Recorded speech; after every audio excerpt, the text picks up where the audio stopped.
మన పూర్వీకులు పూరు వీకు కాదండి, చాలా రిచ్.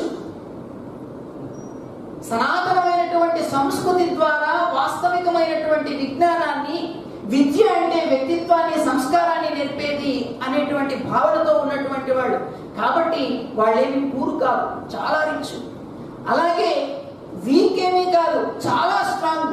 మనకి యజుర్వేదంలో వృక్షాయుర్వేదానికి సంబంధించినటువంటి అంశాలు, పంటలు ఏ విధంగా పండించాలి, ఎలాంటి ధాన్యాన్ని తీసుకోవాలి, ఎలాంటి సమయంలో వ్యవసాయాన్ని చేయాలి, ఇలాంటి అంశాలను మనకి ప్రోధి చేసుకున్నారు. ఇప్పుడు వైదిక వ్యవసాయం అనేటువంటిది కూడా జరుగుతుంది. కృష్ణవ్రీహి ధాన్యాన్ని తీసుకొని ఎంతో చక్కగా వ్యవసాయాన్ని చేస్తూ మంచి పోషక పదార్థాలు కలిగేటువంటి పంటలను ఎలా పండించాలన్నటువంటి దానికి కూడా యజుర్వేద సంబంధితమైన అంశాల ద్వారా మన వాళ్ళు